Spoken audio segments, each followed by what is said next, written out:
जय हिंद साथियों, welcome to self study classes with Sumit Jain YouTube channel में आप सभी का स्वागत है। दोस्तों, आज का वीडियो स्टार्ट हो चुका है, तो सभी लोग लाइव आ जाएं।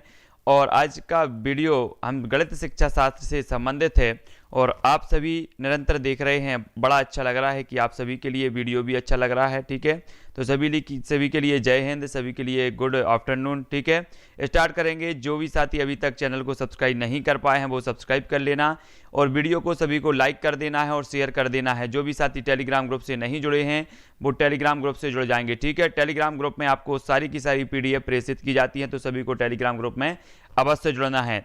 दोस्तों, ये जो हमारा शिक्षा शास्त्र का, गणित शिक्षा शास्त्र का ये वीडियो है, अपना दूसरा पार्ट है। फर्स्ट पार्ट जिन्होंने नहीं देखा वो जरूर देखें। आज का जो हमारा पहला प्रश्न है वो क्या कह रहा है कि एक अच्छा गणितज्ञ होने के लिए जरूरी होता है तो क्या होता है। सभी लोग उत्तर बताएंगे। एक अच्छा गणितज्ञ होने के लिए जरूरी क्या होता है?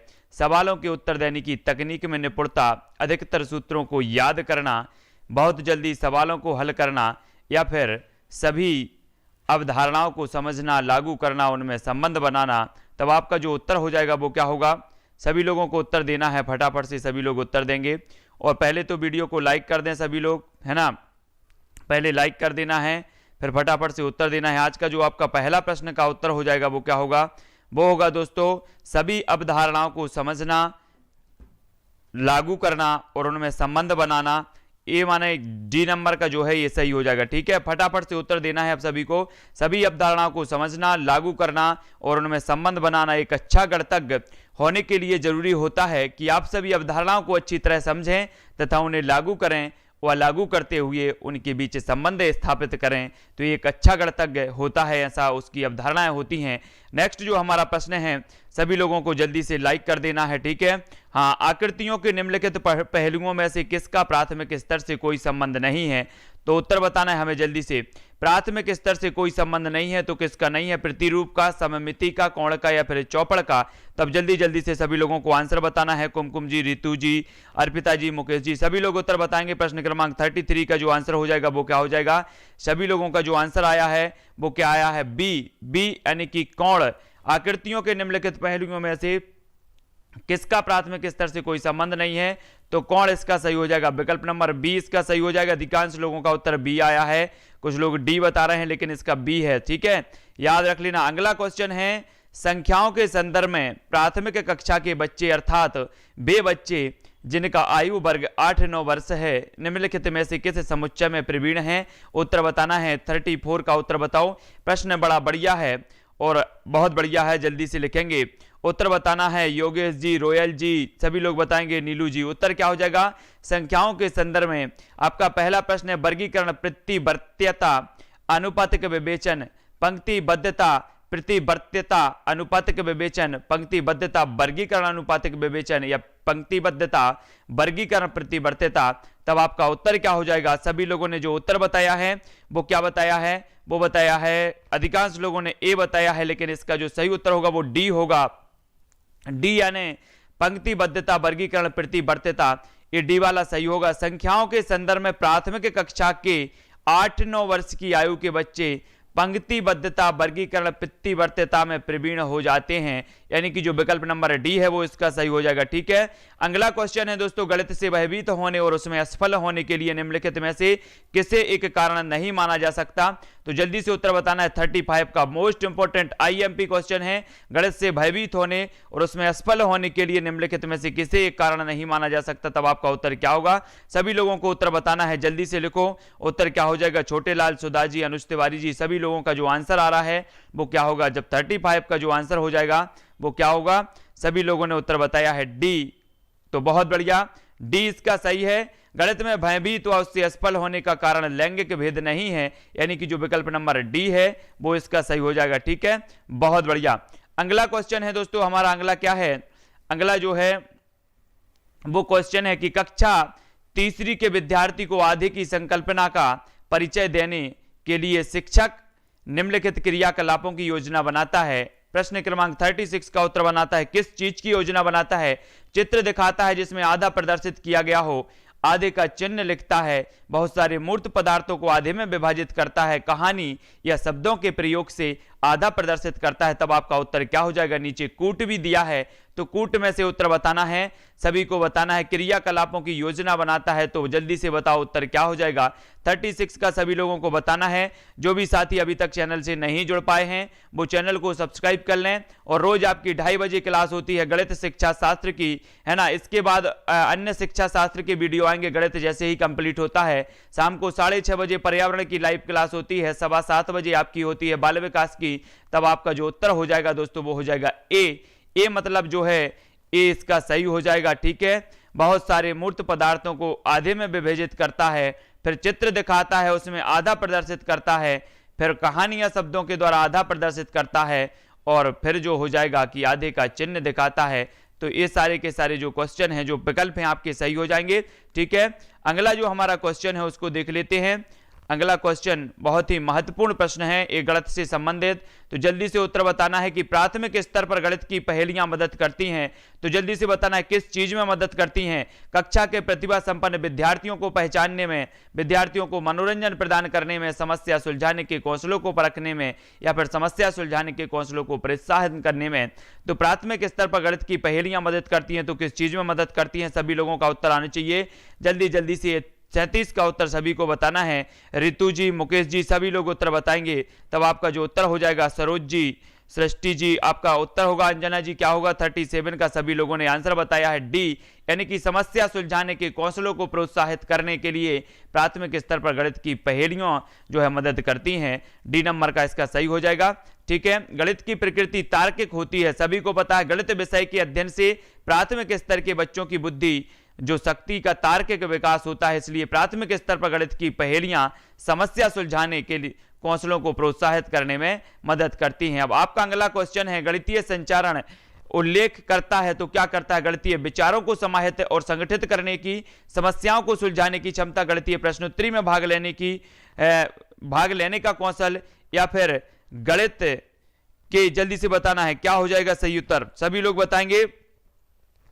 फटाफट से बताना है। गणित के कक्ष में बोलने की क्षमता, उत्तर क्या हो जाएगा। 38 का आंसर सभी लोगों को बताना है। तब सभी लोग जो उत्तर बता रहे हैं वो क्या बता रहे हैं, बहुत बढ़िया। इसका जो सही उत्तर हो जाएगा 38 का हो जाएगा दोस्तों विकल्प नंबर ए, गणितीय विचारों को समाहित और संगठित करने की क्षमता। गणितीय संचारण उल्लेख करता है तो क्या करता है, गणितीय विचारों को समाहित और संगठित करने की क्षमता को उल्लेख करता है। सभी लोगों को याद रख लेना है, विकल्प नंबर ए इसका सही हो जाएगा। अगला हमारा प्रश्न है दोस्तों, यदि एक शिक्षार्थी पूर्णांकों, भिन्नों और दशमलव संख्याओं पर चरों, आधारभूत संक्रियाओं संपन्न करने में समर्थ है तो वह विभाज्यात्मक अवस्था में है, उपादान अवस्था में है, संक्रियात्मक अवस्था में है, या परिमाणात्मक अवस्था में है। तो किस अवस्था में है, सभी लोग उत्तर बताएंगे। और जल्दी उत्तर बताना है। 39 का उत्तर सभी लोगों को बताना है कि जो वह शिक्षार्थी है वह किस अवस्था में है। तब आपका जो आंसर हो जाएगा वो क्या होगा, मोस्ट इंपॉर्टेंट है। सभी लोगों का आंसर आ रहा है सी, संक्रियात्मक अवस्था। सभी लोगों को जल्दी जल्दी से बताना है। तो इसका सही जो आंसर हो जाएगा वो होगा सी, संक्रियात्मक अवस्था। बहुत बढ़िया, है ना। आपने पढ़े होंगे, प्याजे साहब को पढ़ा है। प्याजे साहब ने विकास की 4 अवस्थाएं बताई हैं, है ना। उन्हीं में से एक संक्रियात्मक अवस्था है, सभी को याद रख लेना है। यदि शिक्षार्थी पूर्णांकों, भिन्नों और दशमलव संख्याओं पर चारों आधारभूत संक्रियाएं जोड़, घटाव, गुणा व भाग संपन्न करने में समर्थ है तो संक्रियात्मक अवस्था में है। ये याद रख लेना, जोड़, घटाव, गुणा और भाग अगर इसमें समर्थ है तो वह किस अवस्था में है, संक्रियात्मक अवस्था में है, ठीक है। सभी को याद रख लेना है ना।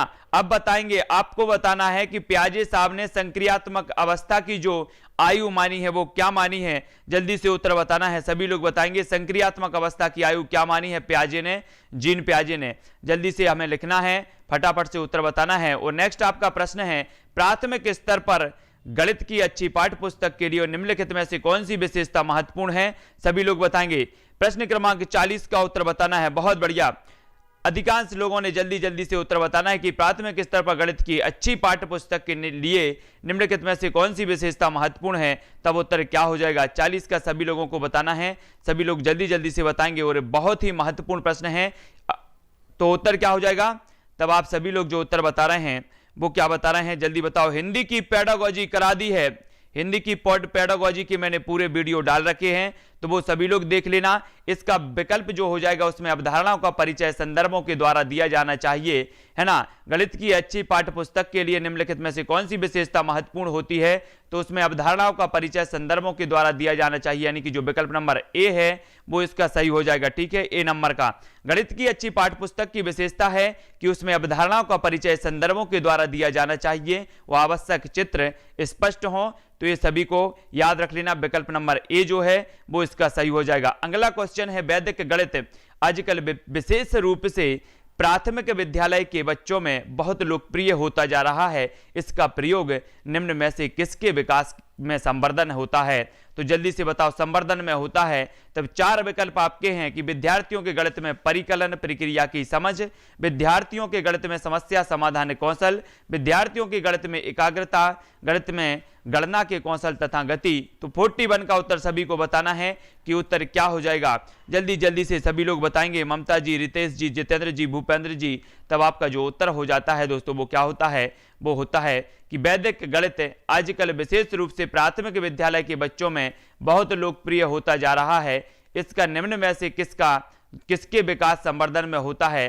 तब आपका जो उत्तर हो जाएगा वो क्या हो जाएगा, वो होगा डी, यानी कि वैदिक गणित का प्रयोग गणना के कौशल तथा गति के विकास में सहायक है ना। गणना के कौशल और गति के विकास में सहायक है, इसलिए जो है ये बहुत ही प्रचलित होता जा रहा है प्राथमिक स्तर में। कक्षा में गणितीय मनोरंजनात्मक क्रियाकलाप तथा चुनौतीपूर्ण ज्यामितीय पहेलियां संबंधी क्रियाकलाप महत्वपूर्ण है, क्यों है महत्वपूर्ण। तब आपको बताना है कि वे गणित में कम सफल विद्यार्थियों तथा मंद गति से सीखने वाले शिक्षार्थियों में रुचि उत्पन्न करने में सहायक होते हैं।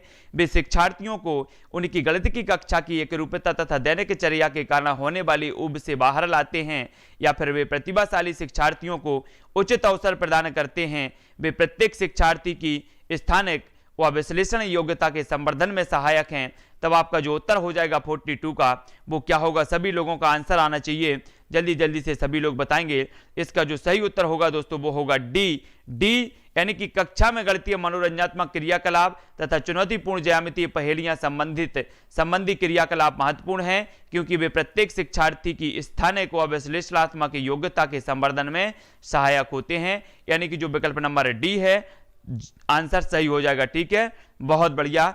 अगला हमारा क्वेश्चन है दोस्तों, एक बच्चा जो है जिस अवस्था में सभी संबंधी संक्रियाओं को करने में सक्षम है तथा भिन्नों के संप्रत्यय की व्याख्या करने में सक्षम है, वह अवस्था कौन सी है। 43 का आंसर सभी को बताना है कि एक बच्चा है जो सभी संबंधी संक्रियाओं को करने में सक्षम है तथा भिन्नों के संप्रत्यय की व्याख्या करने में सक्षम है, वह किस अवस्था में है, सभी लोगों को बताना है। उत्तर क्या हो जाएगा, मोस्ट इंपॉर्टेंट है, जल्दी जल्दी से सभी लोग लिखेंगे, फटाफट से लिखेंगे। उत्तर क्या हो जाएगा, एक बच्चा, सभी लोग जो उत्तर बता रहे हैं वो क्या बता रहे हैं, 43 का जो आंसर बता रहे हैं वो बता रहे हैं बी, यानी कि संक्रियात्मक अवस्था। संक्रियात्मक अवस्था इसे कहा जाएगा जब बच्चा भिन्नों के संप्रत्यय को व्याख्या करने में सक्षम हो जाता है, तब वो अवस्था है वो संक्रियात्मक अवस्था है। सभी लोगों को याद रख लेना है। ठीक है, हाँ। अगला क्वेश्चन है, प्राथमिक कक्षा का एक बच्चा संख्या, संक्रिया, चिन्हों, सिक्कों एवं घड़ी की सुइयों में अंतर स्थापित नहीं कर पाता। यह तथ्य इंगित करता है कि इस बच्चे को निम्न में से किस क्षेत्र में समस्या है। जल्दी से बताओ, बहुत बढ़िया प्रश्न है और ऐसे प्रश्न कई बार पूछे जाते हैं, तो उत्तर हमें बताना है। उत्तर क्या हो जाएगा कि एक बच्चा है संख्या, संक्रिया, चिन्हों, सिक्कों एवं घड़ी की सुइयों में अंतर स्थापित नहीं कर पाता है। यह तथ्य इंगित करता है कि इस बच्चे को निम्न में से किस प्रक्षेत्र में समस्या है। तो किस प्रक्षेत्र में समस्या है सभी को उत्तर बताना है। तब आपका जो आंसर हो जाता है दोस्तों वो क्या हो जाता है, जल्दी से उत्तर लिखो। आंसर हो जाता है आपका विकल्प नंबर बी, यानी कि दृश्य प्रक्रमण, है ना। दृश्य प्रक्रम इसका सही हो जाएगा। बच्चे को दृश्य प्रक्रम से संबंधित समस्या है क्योंकि वह विभिन्न दृश्यात्मक वस्तुओं में भेद नहीं कर पा रहा है, यानी कि जो विकल्प नंबर बी है वो इसका सही हो जाएगा। ठीक है, मंगल जी, परमाल जी, बहुत बढ़िया। अगला हमारा क्वेश्चन है कि निम्न ग्रिड वर्गाकार कागज पर खींचा गया है ना। अब खींचा गया है, यह निरूपण किसकी ओर संकेत करता है, हमें बताना है कि ये किसकी ओर संकेत करता है। जल्दी से बताओ। ये आपको एक आकृति दी गई है और इसमें एक निरूपण किया गया है, तब आपको बताना है कि ये जो निरूपण है ये किसकी ओर संकेत करता है। ये 4 विकल्प भी हैं, तो जल्दी से उत्तर लिखना है, बहुत ही महत्वपूर्ण। अगर इस प्रकार के प्रश्न आ जाते हैं तब आपको समझना बहुत जरूरी है। स्थायी मानक की अवधारणा, दहाई और इकाई की तुल्यता या फिर गणितीय खेल, सभी लोग बताएंगे उत्तर क्या हो जाएगा राहुल सोनी जी। तब आपका जो उत्तर हो जाएगा वो क्या हो जाएगा, वो हो जाएगा दहाई और इकाई की तुल्यता, यानी कि जो विकल्प नंबर बी है वो इसका सही हो जाएगा, है ना। इकाई और दहाई की तुल्यता इसका हो जाएगा। तो याद रख लेना, इस प्रकार से पूछा जाता है, विकल्प नंबर बी इसका सही हो जाएगा, ठीक है, बी नंबर का सही हो जाएगा। इस बार कैसे कई बार प्रश्न पूछे जाते हैं, है ना, आप सभी को याद रख लेना है।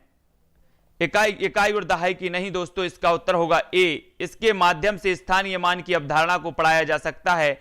इकाई 3, 3 दहाई, यानी स्थानीय मान इसका सही होगा, विकल्प नंबर ए इसका सही हो जाएगा। देख लो जरा फिर से, हाँ, स्थानीय मान इसका सही हो जाएगा, विकल्प नंबर ए सही होगा। स्थानीय मान की अवधारणा, ठीक है, स्थानीय मान की अवधारणा इसका सही हो जाएगा, ए इसका सही लेना। जिनने भी ये बताया है उनका बहुत बढ़िया आंसर है, सही आंसर है, स्थानीय मान की अवधारणा है, ये सभी को याद रख लेना है, ठीक है, बहुत बढ़िया।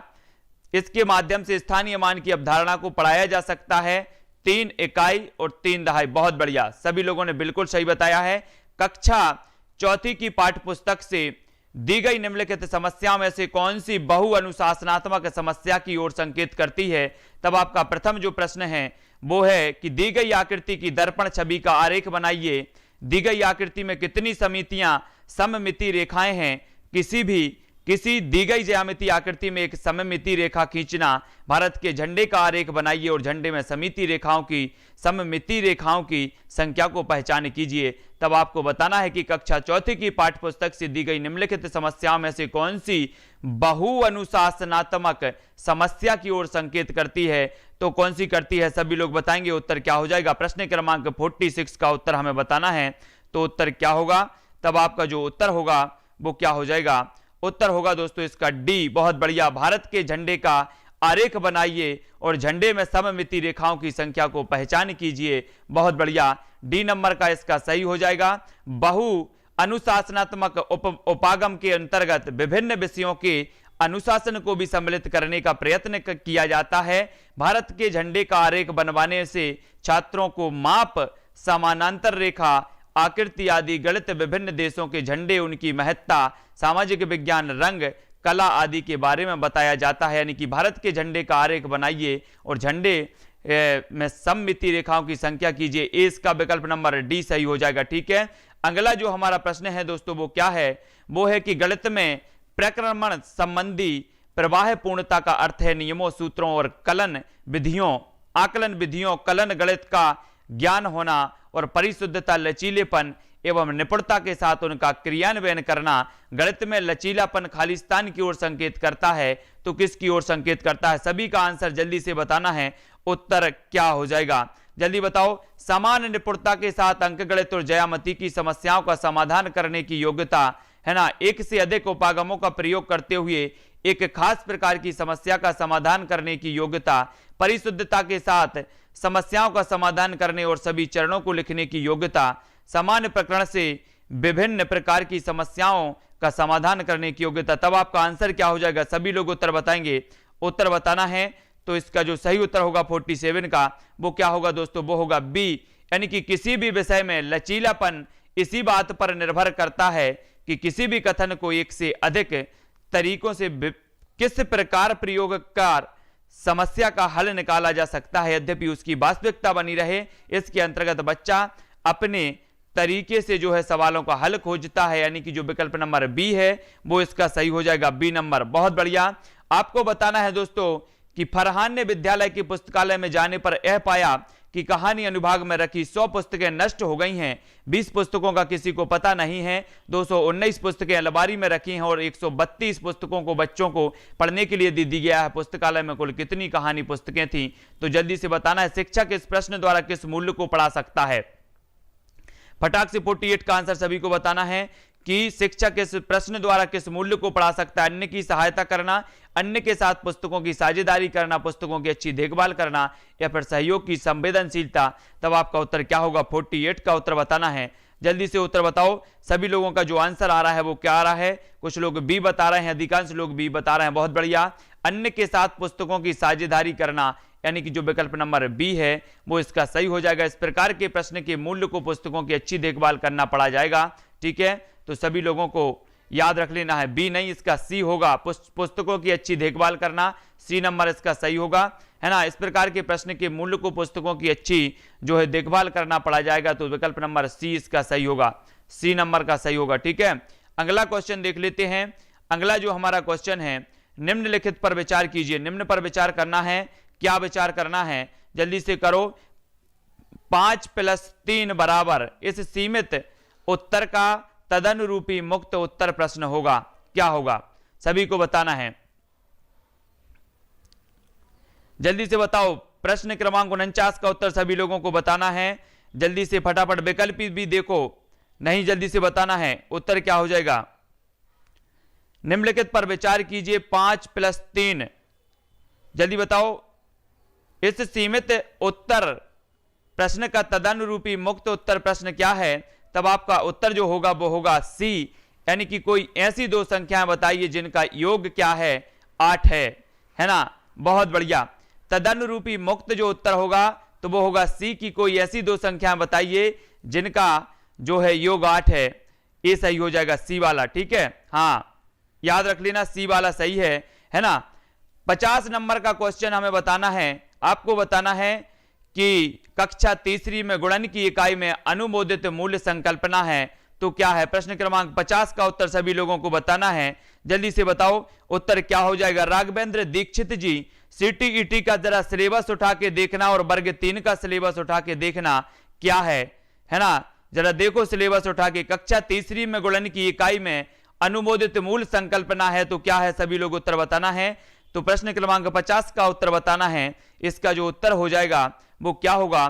तब आपका उत्तर होगा गुणन के गुणधर्म, क्रम गुण और समूह गुण, यानी कि जो विकल्प नंबर बी है वो इसका सही हो जाएगा, बी नंबर का। ठीक है, बहुत बढ़िया। कक्षा 3 में गुणन की इकाई में अनुमोदित मूल संकल्पना गुणन के गुणधर्म, क्रम और गुण और समूह गुण की मूल संकल्पना है, तो विकल्प नंबर जो बी है वो इसका सही हो जाएगा। ठीक है, अगला क्वेश्चन है, भिन्न की इकाई से शिक्षक ने छात्रों से किन्हीं 5 भिन्नों की सूची बनाने के लिए कहा। यह प्रश्न संकेत करता है, तो किस ओर संकेत करता है? सभी का आंसर फटाफट से आना चाहिए। किस ओर संकेत करता है? सोचने के उच्च स्तर को, विश्लेषणात्मक सोच को, त्रिविमीय आकाशीय सोच को, या फिर सोचने के नियम के स्तर को। तो 51 का आंसर सभी को बताना है, उत्तर क्या हो जाएगा। भिन्न की इकाई से शिक्षक ने छात्रों से किन्हीं 5 भिन्नों की सूची बनाने के लिए कहा। यह प्रश्न संकेत करता है, तो किस ओर संकेत करता है? तब आपका 51 का जो आंसर हो जाएगा वो क्या होगा? वो होगा डी, यानी कि सोचने के निम्न स्तर को। डी नंबर का इसका सही हो जाएगा, बहुत बढ़िया।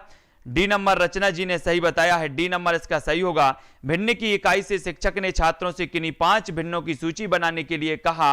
इस प्रकार से यह संकेत प्राप्त होता है कि शिक्षक शिक्षार्थी के सोचने के निम्न स्तर की जांच कर रहा है। ठीक है, अगला क्वेश्चन देख लेते हैं। अगला क्वेश्चन है, निम्नलिखित कक्षा तीसरी की पाठ्यपुस्तक में से एक समस्या है। निम्नलिखित समस्या को हल करने के लिए कौन सी गणितीय संक्रिया का प्रयोग किया जाएगा? एक दूध वाला 10 दिन में 1410 लीटर दूध बेचता है, और वह एक दिन में कितने लीटर दूध बेचता है ना। उपर्युक्त सवाल में ब्लूम के संज्ञानात्मक क्षेत्र की किस दक्षता की ओर संकेत करता है? मोस्ट इंपोर्टेंट 52 का उत्तर हमें बताना है, तो जल्दी से बताओ। एक दूध वाला 10 दिन में 1410 लीटर दूध बेचता है, तो वह एक दिन में कितने लीटर दूध बेचता है? और ब्लूम के संज्ञानात्मक क्षेत्र की दक्षता की ओर भी संकेत करता है, तब आपका उत्तर क्या हो जाएगा? तब सभी लोग उत्तर बता रहे हैं डी, विश्लेषण, तो इसका उत्तर भी डी होगा। प्रश्न ब्लूम के संज्ञानात्मक क्षेत्र की विश्लेषण दक्षता की ओर संकेत करता है, तो डी नंबर इसका सही हो जाएगा, बहुत बढ़िया। सभी लोगों ने डी उत्तर बिल्कुल सही बताया है। ठीक है, अगला क्वेश्चन है, निम्नलिखित कक्षा 5 की पाठ्यपुस्तक में से एक सवाल है। यहां 4 खंबे हैं जिनका माप क्रमशः 105 सेंटीमीटर, 215 सेंटीमीटर, 150 सेंटीमीटर, 235 सेंटीमीटर है। यदि उन्हें समान लंबाई के, आगे भी देख लेते हैं, यदि उन्हें समान लंबाई के टुकड़ों में काटना है तो प्रत्येक टुकड़े की अधिकतम लंबाई क्या होगी? यह सवाल खालिस्तान के लिए पूछा गया है, जल्दी बताओ। HCF तथा तल सीएम पर आधारित शब्द समस्याओं का अध्ययन देने, गुणक और गुणज के ज्ञान की परीक्षा, HCF ज्ञात करने के कौशल की जांच, या फिर सीखी गई संकल्पनाओं का प्रयोग करते हुए समस्या समाधान कौशल को बढ़ाना। तो सभी लोगों ने उत्तर देख भी लिया है कि उत्तर डी है। बहुत बढ़िया, सीखी गई संकल्पनाओं का प्रयोग करते हुए समस्या समाधान कौशल को बढ़ाना, ये विकल्प नंबर जो डी है वो इसका सही हो जाएगा।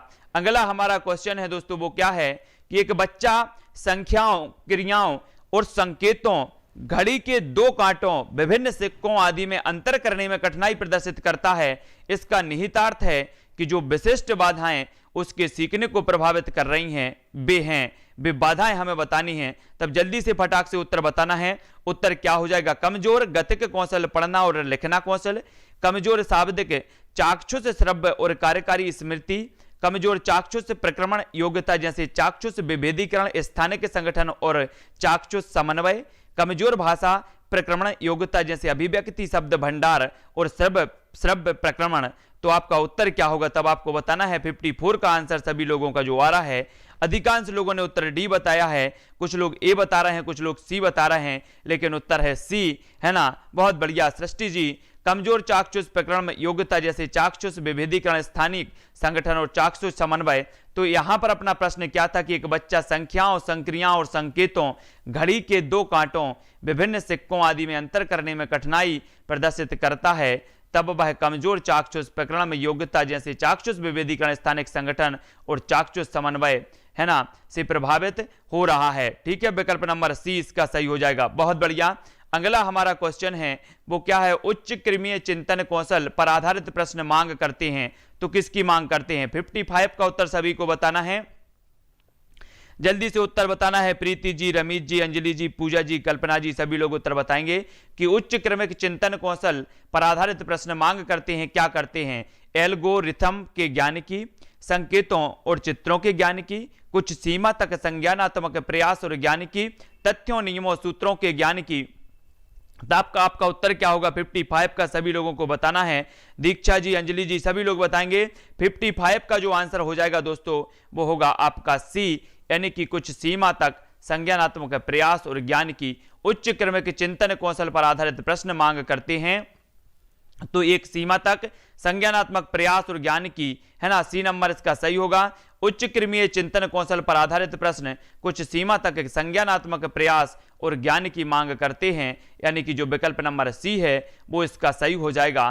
किन दो संख्याओं को गुणा करने पर 24 गुणनफल प्राप्त होगा? यह प्रश्न बुद्ध अंत वाला प्रश्न है, क्योंकि इसके निश्चित संख्या में उत्तर है। बच्चे को सामान्य समस्या समाधान रणनीतियों को सुझाता है ताकि वह सही उत्तर दे सके। अधिसंज्ञानात्मक रूप से चिन्हित करने में बच्चे की सहायता करता है, या फिर मुक्त अंत वाला प्रश्न है, क्योंकि इसके एक से अधिक उत्तर हैं। तो सभी लोगों को उत्तर बताना है। प्रश्न क्रमांक 56 का आंसर क्या हो जाएगा? जल्दी जल्दी से बताओ। सुंदर जी, परमाल जी, कपिल जी, जल्दी से उत्तर बताना है। तब आपका 56 का जो आंसर हो जाएगा वो क्या हो जाएगा? अधिकांश लोगों ने बताया है सी और कुछ लोगों ने बताया है डी। तो आपको देख लेना है 56 का जो आपका आंसर होगा वो होगा डी, यानी कि किन्हीं दो संख्या को गुणा करने पर 24 गुणनफल प्राप्त होगा। यह प्रश्न मुक्त अंत वाला प्रश्न है, क्योंकि इसके एक से अधिक उत्तर हो सकते हैं, यानी कि जो विकल्प नंबर डी है वो इसका सही हो जाएगा। ठीक है, बहुत बढ़िया। सभी लोग लाइक जरूर कर देना वीडियो को। अब दोस्तों हमें बताना है, क्या बताना है कि कक्षा 3 में 2 अंकीय इस प्रकार के प्रश्न भी आपसे पूछे जाएंगे कि कक्षा 3 में 2 अंकीय संख्याओं के व्यवकलन को प्रस्तुत करने के लिए शिक्षक निम्नलिखित चरणों का अनुगमन करता है। चरण 1, स्थानीय मान व्यवस्था की समझ के साथ 2 अंकीय संख्याओं की पुनरावृत्ति। चरण 2, यह प्रदर्शित करने के लिए कि छोटी संख्या को बड़ी संख्या में से घटाया जा सकता है, टैली चिन्हों का प्रयोग करना।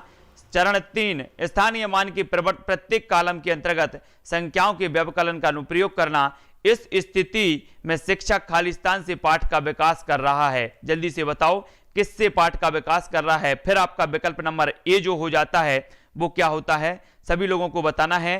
तो संक्रिया, व्यवस्था, संकल्पना, परिकल्पना, प्रक्रिया, परिकलन, प्रक्रिया, व्यवस्था, संकल्पना, संक्रिया, व्यवस्था, संकल्पना, परिकलन, प्रक्रिया, संक्रिया। तो सभी को उत्तर बताना है। प्रश्न क्रमांक 57 का आंसर क्या हो जाएगा? बहुत ही अच्छे प्रश्न और अच्छे लेवल के आपके प्रश्न हैं। तो इसका सही उत्तर क्या होगा? 57 का सी होगा, व्यवस्था, संकल्पना, परिकलन प्रक्रिया और संक्रिया। दिए गए चरणों का अनुगमन करने पर यह क्रम प्राप्त होता है कि व्यवस्था, संकल्पना, परिकल्पना, प्रक्रिया और संक्रिया, यानी कि जो विकल्प नंबर सी है वो इसका सही होगा। ठीक है, सी नंबर का सही होगा।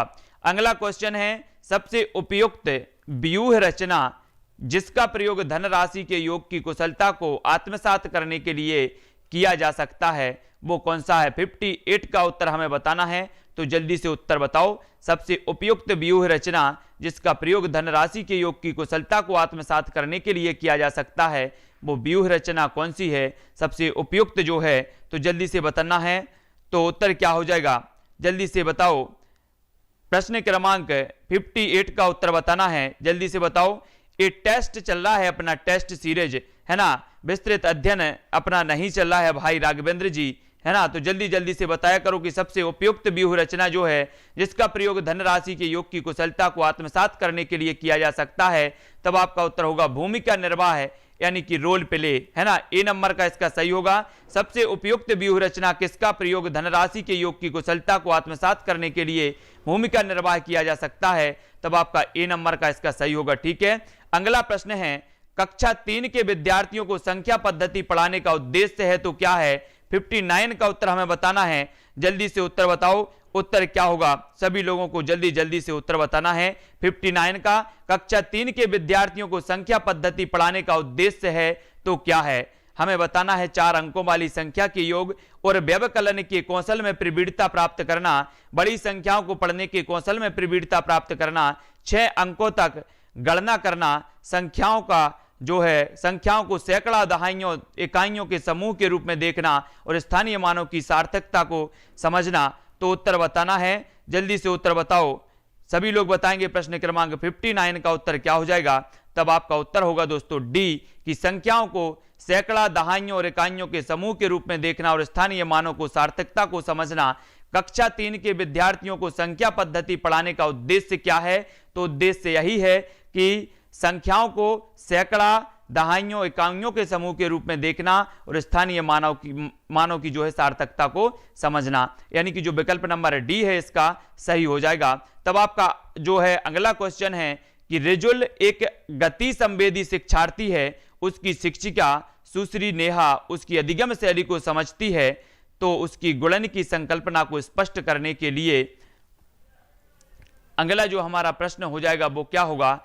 गुणन को स्पष्ट करने के लिए उन्हें निम्न में से किस व्यूह रचना का चयन करना होगा? तो कौन सी व्यूह रचना को चयन करना होगा? इसका सही उत्तर भी होगा डी, आड़ी तिरछी रेखाओं पर प्रतिच्छेद बिंदुओं को गिनना, यानी कि गति संबंधी छात्रों को समझाने के लिए आड़ी तिरछी रेखाओं के प्रतिच्छेदन बिंदुओं को गिनना आदि तरीकों से सिखाया जाना चाहिए, है ना। तो ये विकल्प नंबर डी इसका सही हो जाएगा। गति संवेदी छात्रों को समझाने के लिए आड़ी तिरछी रेखाओं के प्रतिच्छेदन बिंदुओं को गिनना ताकि तरीकों से सिखाया जाना चाहिए, तो डी नंबर इसका सही हो जाएगा। और यहां पर हमारे पेडागोजी के 30 प्रश्न पार्ट 2 के कंप्लीट होते हैं। ठीक है, पार्ट 2 के 30 प्रश्न कंप्लीट होते हैं। यहां से आपकी पेडागोजी संबंधित जो समझ है वो विकसित होती है, इन प्रश्नों से विकसित होती है। तो आपको वीडियो कैसा लगा जरूर कमेंट में बताएं और वीडियो को जो है लाइक जरूर करना है सभी लोगों को। ठीक है, सभी लोग लाइक करेंगे और ये जो है नेक्स्ट आपका जो वीडियो होगा वो इसी टाइम पर होगा, है ना। शिक्षा शास्त्र से संबंधित और आपकी सारे विषयों की जो शिक्षा शास्त्र से संबंधित क्लास है वो 2:30 यानी कि 2:30 बजे अपनी ये क्लास चलती है रोज। तो पूरी की पूरी शिक्षा शास्त्र, आपकी हिंदी की शिक्षा शास्त्र मैंने करवा दी है विस्तृत रूप से। अब हिंदी का टेस्ट सीरीज आपका आना है, हिंदी की पूरी विस्तृत रूप से मैंने पेडागोजी आपकी करवाई है। और अब हम सभी लोग जो लाएंगे वो क्या लाएंगे? टेस्ट सीरीज लाएंगे। ठीक है, हिंदी की, तो हिंदी की टेस्ट सीरीज भी हमें लगाना है और साथ ही मैथ की पेडागोजी जैसे ही हमें खत्म होती है ना, उसके बाद ठीक है ये सभी लोगों को समझना है ना। और राम जी, राजा जी, मोहम्मद जी, यशिका जी, पुष्पेंद्र जी, है ना, हेमा राजपूत जी, कुमकुम जी, जयसवाल जी, सुपर कुमकुम जी, कल्पना जी, सुरेंद्र जी, राम जी। ठीक है, तो सभी लोगों को जो है, जो भी साथी विस्तृत रूप से पढ़ना चाहते हैं वो विस्तृत रूप से पढ़ें। विस्तृत वाले वीडियो मैंने डाल के रखे हैं, वो विस्तृत पढ़ लें, पहले विस्तृत पढ़ लें फिर टेस्ट देने आए। ठीक है, सबसे पहले वो विस्तृत पढ़ के आए फिर टेस्ट देने आए तो अच्छा रहेगा। ठीक है, कल इसी टाइम अपनी क्लास होगी, विस्तृत वाले वीडियो मैंने डाले हैं तो वो जरूर देखें। ठीक है, जो लाइव क्लास होगी वो टेस्ट सीरीज पर आधारित होगी, विस्तृत वाली वीडियो मैं बना के डाल देता हूं ताकि आप लोग देख सकें। तो वीडियो बना के मैं डाल देता हूं, वो सभी को देखना है। और जो भी लाइव क्लासें होती हैं वो लाइव क्लासें सिर्फ स्टूडेंट और मेरी आपका जवाब क्वेश्चन इसी प्रकार से लाइव क्लासें चलती हैं और वो ही लाइव क्लासें सही रहती हैं जब स्टूडेंट जवाब दें, प्रश्न का उत्तर दें। ठीक है, और विस्तृत क्लास अगर देखना है तो अब वीडियो देखें, पिछले वीडियो देख लें। ठीक है, संस्कृत की क्लास जैसे ही हमारी पेडागोजी मैथ की खत्म होगी उसके बाद अन्य आने वाले जितने भी अपने वीडियो होंगे, ठीक है, जितने भी अपने विषय हैं उनकी पेडागोजी इसी समय आएगी और टेस्ट सीरीज की आएगी। ठीक है, जो भी विस्तृत पढ़ना चाहते हैं वो पढ़ें, पहले प्लेलिस्ट में जाके देखें। विस्तृत भी आपका है अध्ययन, पर्यावरण से संबंधित, पेडागोजी से संबंधित भी आने वाले हैं विस्तृत अध्ययन, हिंदी की विस्तृत अध्ययन, पेडागोजी की वो भी डले हैं तो वो पढ़ें विस्तृत अध्ययन। ठीक है, सभी लोग देखें, प्लेलिस्ट में जाके देखें विस्तृत अध्ययन। पर्यावरण का आपका विस्तृत अध्ययन लगभग कंप्लीट हो चुका है पूरा टॉपिक वाइज, और अब जो बाल विकास का विस्तृत अध्ययन की वीडियो भी आपके टॉपिक वाइज एक के बाद एक आएंगे। तो जो भी विस्तृत पढ़ना चाहते वो वहां से विस्तृत पढ़ें, वीडियो रखे हैं टेलीग्राम आपकी प्लेलिस्ट में है वो देख लेना है। और साथियों जब अपनी लाइव क्लास होती है तो ये टेस्ट सीरीज पर होगी और टेस्ट सीरीज में आपको उत्तर बताने होते हैं। ठीक है, इसके अलावा और कुछ नहीं, तो विस्तृत भी पढ़ें और टेस्ट भी दें। अब आपकी क्लास होगी हिंदी साहित्य की विस्तृत अध्ययन की 4 बजे से। ठीक है, और आपकी 6:30 बजे टेस्ट सीरीज होगी पर्यावरण की, 7:15 पर आपकी टेस्ट सीरीज होगी बाल विकास की। तो उन क्लासों से सभी को जुड़ना है। और विस्तृत अध्ययन के जो वीडियो हैं मैं आपको डालता हूं, उस विस्तृत अध्ययन की कोई लाइव क्लास नहीं होती। ठीक है, उसको वीडियो बना के मैं डाल देता हूं ताकि आप जब चाहो जब देख सको। और वीडियो को सभी को लाइक करना है, शेयर करना है। जो भी साथी जुड़ना चाहते हैं टेलीग्राम ग्रुप में वो टेलीग्राम ग्रुप में जुड़ सकते हैं। ठीक है, वहां पर आपको पीडीएफ और स्टडी मटेरियल प्रेषित किए जाते हैं। तो टेलीग्राम ग्रुप में जुड़ें। टेलीग्राम ग्रुप से जुड़ने के लिए आप टेलीग्राम ऐप डाउनलोड करो और उसमें सर्च करो IAS स्टडी ट्रिक और ज्वाइन हो जाओ। ठीक है, टेलीग्राम ग्रुप में बहुत सारे लोग जुड़े हैं जहां पर अध्ययन कर रहे हैं सभी लोग और सभी को नोट्स प्रोवाइड किए जाते हैं, तो वो भी टेलीग्राम ग्रुप से जुड़ सकते हो। ठीक है, आज के वीडियो के लिए दोस्तों बस इतना ही। नेक्स्ट वीडियो आपका जो वर्ग 3 से संबंधित है वो वर्ग 3 से 6:30 बजे और 7:15 बजे आएगा। ठीक है, तो आज के लिए इतना ही। जय हिंद।